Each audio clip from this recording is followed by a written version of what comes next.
Saudara Kepala Staf Kepresiden Republik Indonesia, Jenderal Purnawirawan Muldoko, angkat bicara terkait namanya yang masuk bursa cawapres potensial versi salah satu lembaga survei. Menurutnya, saat ini ia lebih memilih untuk fokus pada tugasnya sebagai Kepala Staf Kepresidenan.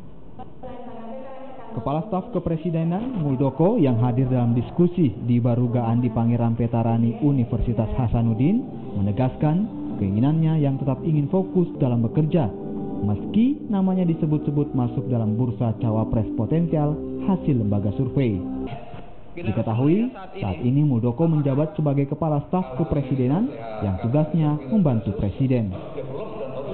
Lah, gak usah pikir ke situ lah, kerjaan saya banyak dalam menyelesaikan tugas-tugas di KSP ya. Gitu. Kalau tanggapannya sendiri Pak tentang banyaknya sosok militer yang akan bersaing dengan Pak Jokowi bagaimana sendiri? Ya, yang mau bersaing silakan, saya nggak mau bersaing. Kita harus fokus pada tugas yang sedang dihadapi. Terkait atribut dirinya yang tersebar di berbagai daerah, Muldoko mengatakan bahwa pemasangan spanduk atau atribut itu bukan untuk meningkatkan popularitasnya, namun lantaran kapasitasnya sebagai Ketua Himpunan Kerukunan Tani yang mendorong semangat membangun petani untuk maju. Sebelumnya, sejumlah nama masuk dalam bursa cawapres.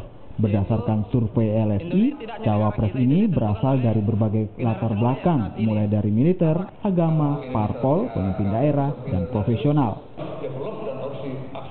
Arif Tirtana, Kompas TV.